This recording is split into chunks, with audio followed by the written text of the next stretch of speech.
Hey, you language lovers out there, Julio here. Today I'd like to talk about my journey for learning Arabic, which is a language I considered learning for a long time. But I always got to the point of, not being able to decide which dialect I would study. Because as many of you might know, Arabic is a language that has a situation based upon diglossia. That means that the two varieties of the language, namely, there's an official type of Arabic and the local dialect, if you will. So in all Arabic countries, they speak both the standard, the study, at least they study, which is something that led me to this decision. So apparently, from what I read, people study the so-called MSA, so Modern Standard Arabic, which is a official Arabic used on the news and newspapers and things like that. But the problem with Arabic is that, on the street and in everyday life, they don't use that type of Arabic because nobody is a native speaker of that type of Arabic, so the MSA. So what happens is that if you want to venture go into a place where they speak Arabic, they speak what the so-called colloquial or the dialect, the spoken Arabic, which would be different from country to country. And so the topic of this video is which dialect should you study? So my experience learning languages so far is based upon the fact that I want to learn a variety that is spoken by the most number of people, which is the case in my last video about Turkish. So I want to learn the Anatolian Arabic spoken in, of course, Turkey, because most people there speak it. And maybe you help me understanding other varieties. When it comes to Arabic, I always use the same principle. So I like a country with the biggest population, and which is the reason why I'll show you number of speakers by country. So I hope I won't bore you with that, and I have to read because I can't memorize all the data. All right, so let's go. Let's take a look of Arabic speakers by country. So the biggest country in terms of Arabic speakers is Egypt, with about 100 million speakers, which is followed by Algeria with about 40 million speakers.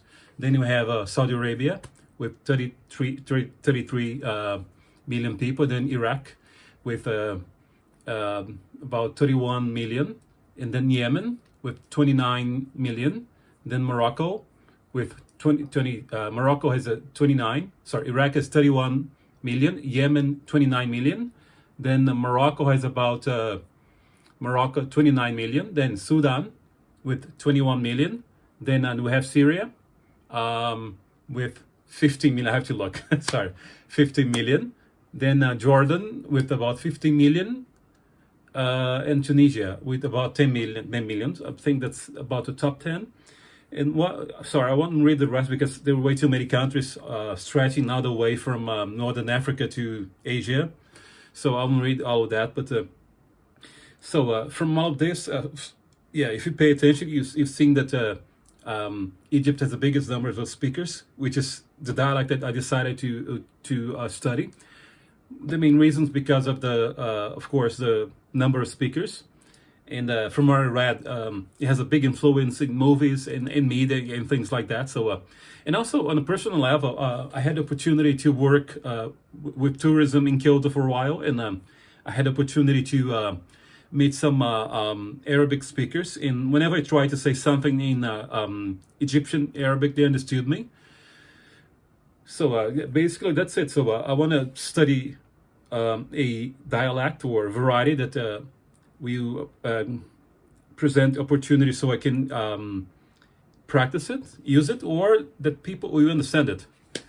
And maybe that's about it. That's what I wanted to say. So if you're going to study Arabic, of course, you're free to study MSA. But interestingly, in a book I was reading recently, some people say that some people actually recently in a polyglot conference, I heard from someone that it's best to study the MSA, so Modern Standard Arabic, so that you can communicate with other people. But my problem is that I really wonder if all Arabic speakers speak MSA, because from what I read, it's a formal language. It must be studied at school. So if the person didn't have so much access to education, I wonder if they speak MSA. So you probably best start learning, instead of learning MSA first and then going to dialect, which is different. I think it's best, even this book I'm using says that, so it's best you focus on a certain dialect and work your way through to MSA, which is what I intend to do. Okay, basically that's it. So I keep on learning Egyptian Arabic. Another thing that I decided to do is I had difficulties finding dictionaries, and I also was struggling with the scripts. So what the method I'm using right now, just written in alphabet, so it's easier.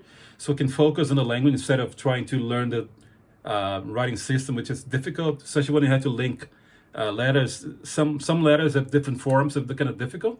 Even though I was able to do it, but probably it's best if I focus only on spoken language, then I work on the written language.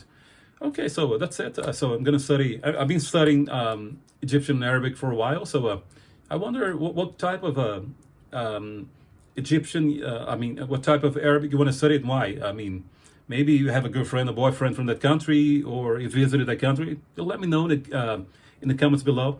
And if you like this video, don't forget to hit like. Please consider subscribing. And if you want to support my channel, you can be a member of the channel. I also have a Patreon account, so you can support me there. Well, that's it for today. Thanks for watching. See you next time. Bye-bye. Masalama.